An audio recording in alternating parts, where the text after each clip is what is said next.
Muy buen día.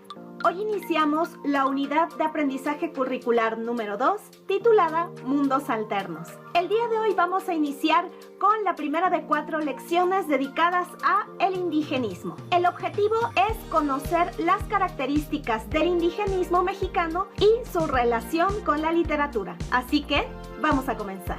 Podemos definir el indigenismo como una política pública post-revolucionaria. El objetivo de esta política era dotar de una identidad única a toda la población de México. Sin embargo, esta política se remonta a la organización realizada por los españoles durante la época colonial. La idea central del indigenismo mexicano fue incorporar a los grupos indígenas en la transformación y modernización de la sociedad mexicana.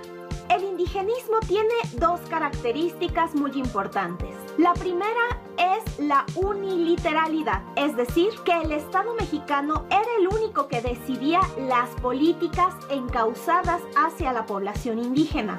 De igual manera, era unidireccional, porque esta política solo estaba pensada hacia las poblaciones indígenas y en ningún momento se establecía una contrapropuesta por parte de los grupos indígenas hacia el gobierno mexicano. Esta política pública lleva implícito un objetivo. Se buscaba sustituir todos los rasgos culturales pertenecientes a las poblaciones indígenas por otros que pudieran constituir rasgos comunes y constitutivos de toda una sociedad mexicana, como si fuéramos solamente un grupo poblacional sin diferencias. Para lograr este propósito, se buscó, en primer lugar, la castellanización de toda la población indígena, es decir, que hablaran español. Se generalizó la agricultura en el territorio mexicano y se realizó una manufactura intensiva y comercial. Y con ello se buscó la incorporación de la mano de obra indígena en el mercado interno. La ideología indigenista ponía de manifiesto que los grupos indígenas no podían contribuir a la transformación de México si continuaban con su identidad indígena. Debían mexicanizarse para formar parte de la sociedad nacional. Actualmente hay una crítica hacia el indigenismo dirigida en 4 vertientes.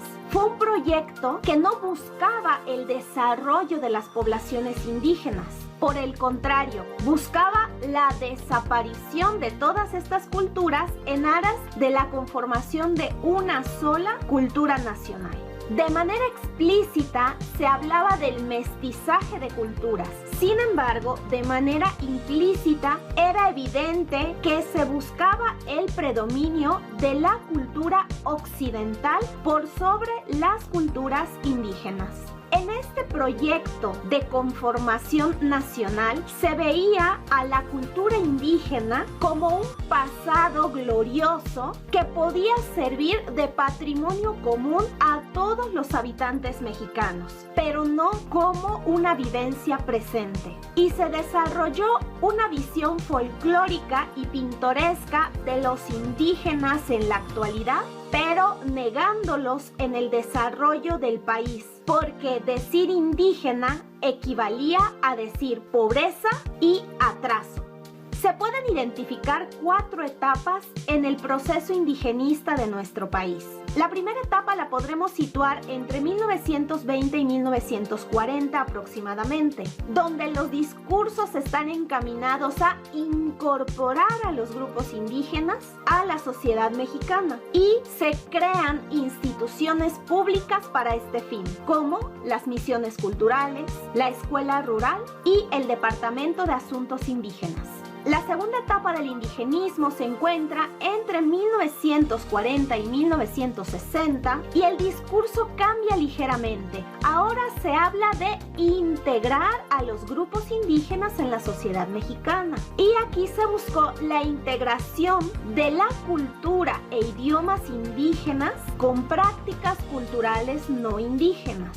Dos eventos importantes en este periodo fueron el Congreso Indigenista Interamericano Mesoamericano en Pátzcuaro en 1940 y la fundación del Instituto Nacional Indigenista en 1948. En estos eventos se reconoció la importancia de la acción educativa en los grupos indígenas, pero también la insuficiencia de este proyecto.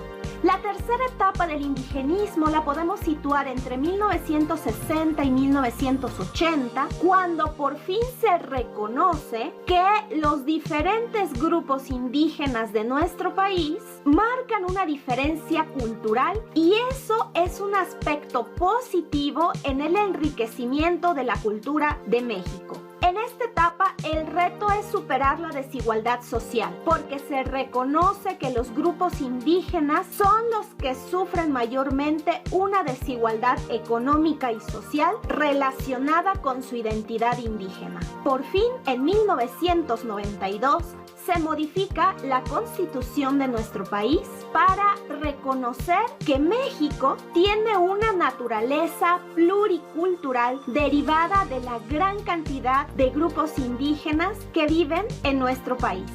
La última etapa del indigenismo inició en 1990 y continúa hasta nuestros días. Y la principal característica es que algunos grupos indígenas se han consolidado con movimientos étnicos autónomos.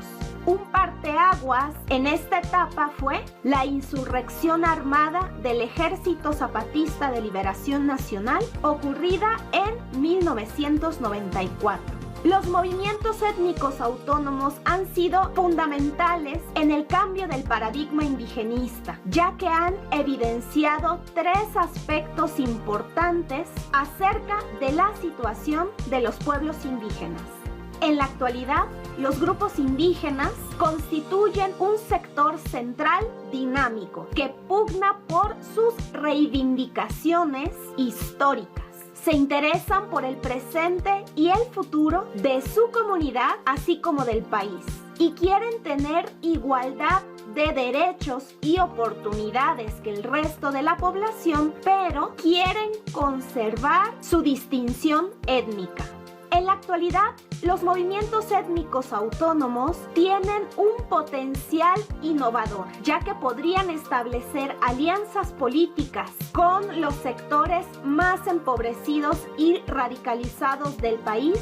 Quizá uno de los aspectos más impactantes de los movimientos étnicos autónomos es la afirmación de que por más de 500 años han sufrido pobreza y marginación. Y si nuestro país aspira a la modernidad, el primer aspecto que se debe cubrir es el acceso a la justicia y al desarrollo pleno de todos los pueblos indígenas en México. Ya hemos hablado que el indigenismo fue una política pública posrevolucionaria. Por lo tanto, junto a una política económica, también se encuentra una política cultural. En el ámbito cultural, el gobierno se interesó por incorporar elementos indígenas en la conformación de una gran cultura mexicana. Para ello, favorecieron las investigaciones arqueológicas. De igual manera, el muralismo mexicano fue célebre por la incorporación de elementos indígenas en sus temáticas. Se valorizó el arte popular, como las artesanías, la música y los bailables, aunque es importante acotar que servían para darle un ambiente pintoresco a la identidad mexicana. Y por supuesto, en el ámbito de la literatura, se exaltó el tema del indígena mexicano. Sin embargo, los primeros escritores indigenistas no pertenecían a grupos indígenas. Por lo tanto, el objetivo de esta política pública cultural buscaba mostrar un pasado glorioso mesoamericano que formaba la base de una cultura mexicana actual. Sin embargo, se pretendía demostrar que la cultura actual mexicana ya no es indígena, ahora es mestiza. Se podría sintetizar que las políticas públicas culturales fueron actividades aisladas, fuera de los contextos de los grupos indígenas, y el apoyo que el gobierno mexicano brindó no fue un estímulo para que los grupos indígenas desarrollen su cultura de manera integral y autónoma. Como han podido observar, el indigenismo es un tema muy importante en la conformación de nuestra cultura mexicana por todo lo que implica. Por un lado se busca una exaltación del país y por otro lado se realizaban acciones tendientes un poco más hacia la discriminación. Esto ha sido todo por el día de hoy. Te invito a contestar el cuestionario que viene en tu libro de texto. Una vez finalizado, tómale una foto, conviértelo a documento PDF y súbelo a tu plataforma escolar. Nos vemos en la siguiente lección. Hasta luego.